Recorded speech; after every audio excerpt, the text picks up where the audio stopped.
Welcome to Your Strata Property, the podcast for property owners looking for reliable, accurate, and bite-sized information from an experienced and authoritative source.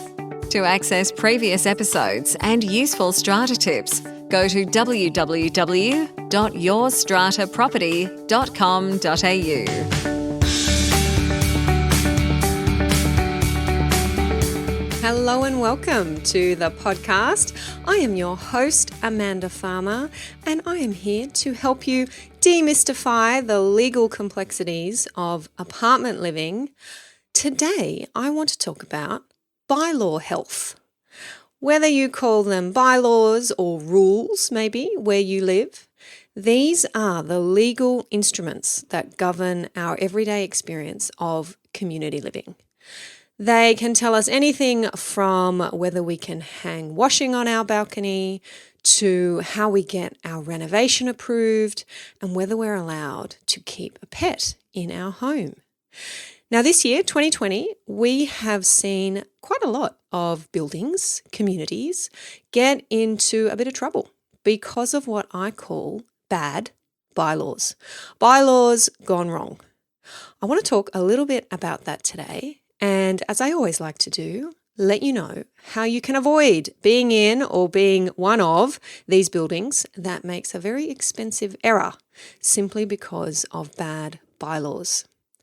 Getting bylaws wrong can be a huge source of conflict, sometimes leading to litigation, which can lead to thousands, if not hundreds of thousands of dollars spent on those pesky lawyers. Not to mention the fact that this conflict completely undermines any sense of community you may have or may be trying to build around your home or your investment. When we get bylaws right, they are the foundation for harmony and for smooth operations within our communities. It is within our bylaws that we hold the power to keep the peace and even to ensure profitability when we're talking about this incredibly important investment that is our property. I bear in mind here that we can have some pretty valuable rights enshrined in common property rights bylaws or exclusive use bylaws. Done correctly, those definitely have the power to increase the value of our properties. Now, at a time when more people than ever before are spending more time than ever before in their homes and using the common areas, putting pressure on services and facilities, it has never been more important to get our bylaws right. Within just the last 12 months, we have seen a number of communities involved in our tribunals and our courts, plus in the media, communities that seem to be in all sorts of trouble simply because of a dispute about bylaws. Now, I predict that because of this increased pressure on our communities at the moment, more people at home, more people concerned about maintaining the value of their investment, we are going to see more of these types of cases into 2021 and beyond. Now, what are these cases and disputes I'm talking about if you're not already across them? Well, we've had the Cooper case on pets here in New South Wales telling us that a blanket ban on pets is harsh, unconscionable or oppressive, and your ban on pets may well be invalid.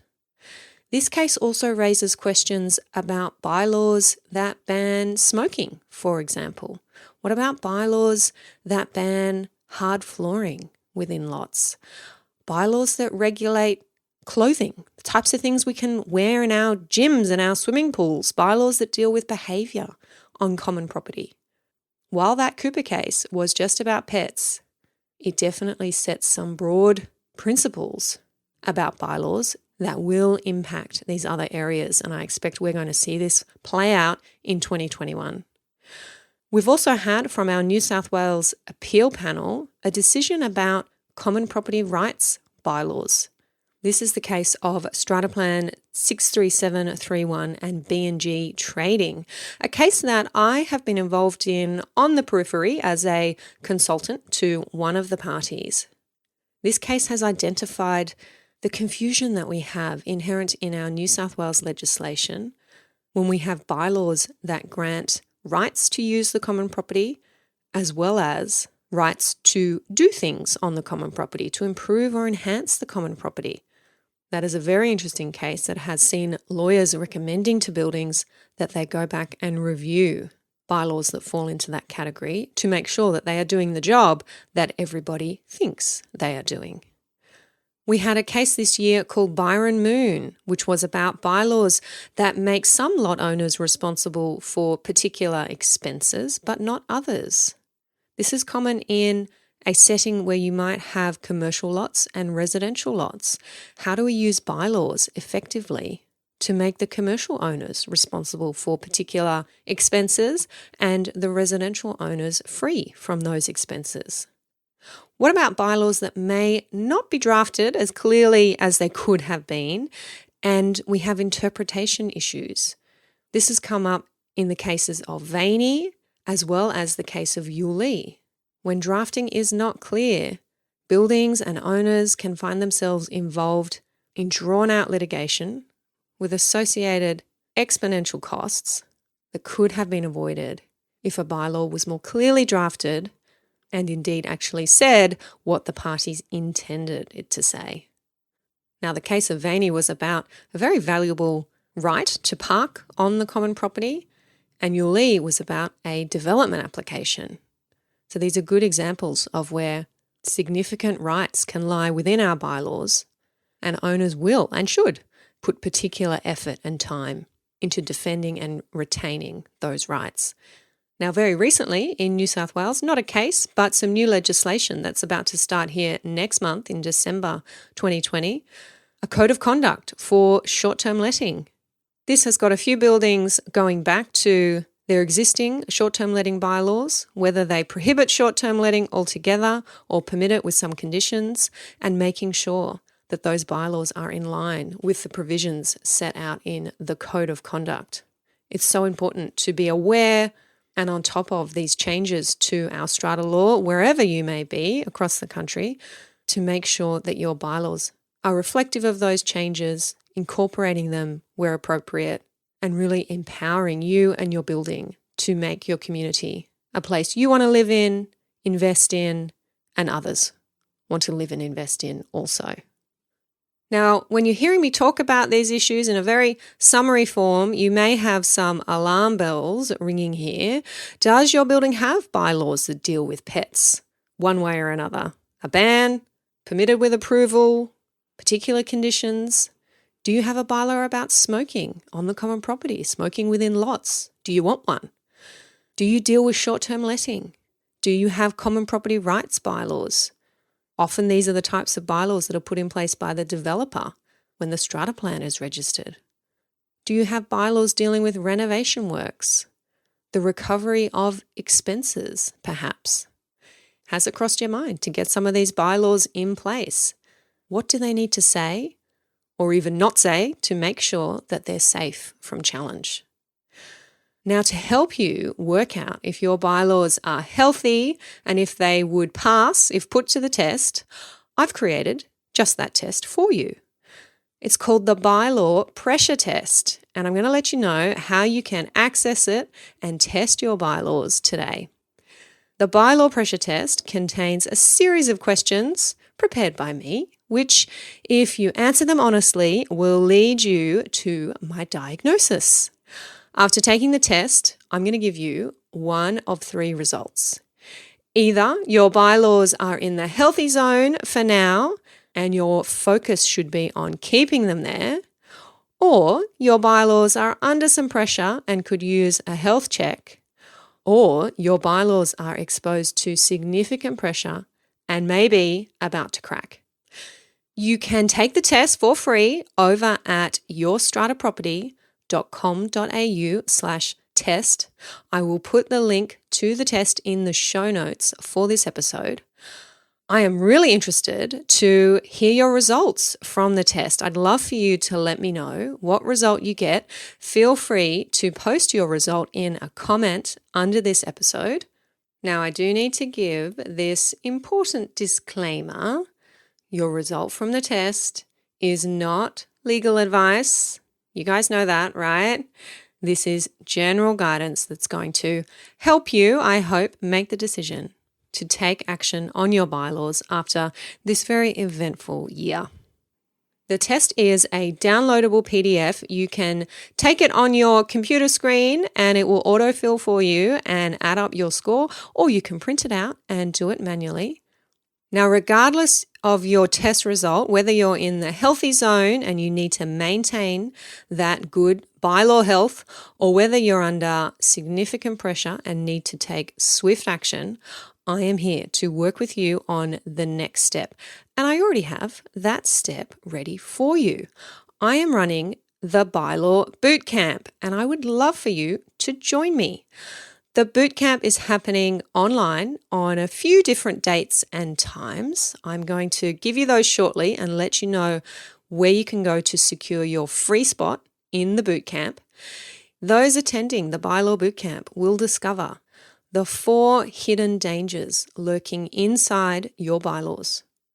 We are also going to dig deep on these court and tribunal cases that I believe are putting your bylaws at greater risk of successful challenge. I'm going to let you know the single question that you can apply to test the validity of any bylaw anytime. And you'll learn how to unlock the power of bylaws to ensure your community thrives in 2021. I am running the Bylaw Bootcamp on 3 different days and times because I really want to make sure that you can attend at a time that suits you. There will be no replays of the bootcamp, a little bit different to webinars that I may have run in the past. There will be no bootcamp replays.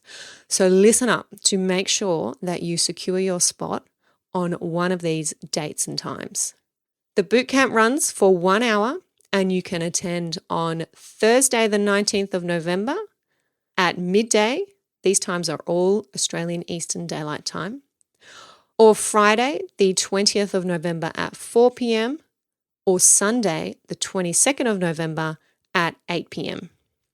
Now, these dates and times are all set out for you over at stratabootcamp.com. Head over there to secure your free bootcamp spot on one of those days and times. As I said, no replays. So if you do want to attend, get involved, you really need to lock one of those in. There will be a chance for Q&A, of course, as I like to do at the end of each bootcamp session. So this is your opportunity to come armed with your bylaw questions and I will answer them live for you.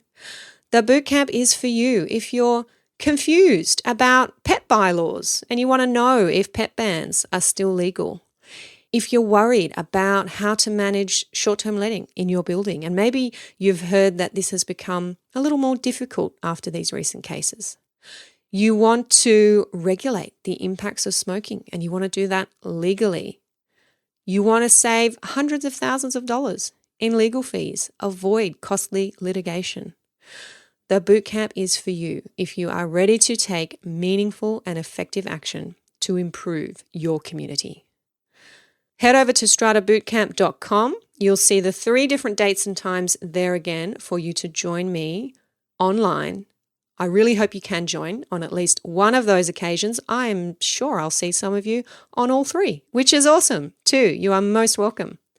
And don't forget to do your bylaw pressure test so you can come into bootcamp knowing how healthy your bylaws are or how healthy they are not, perhaps, and be ready to take action to set up you and your community for a fantastic 2021. We certainly all deserve one.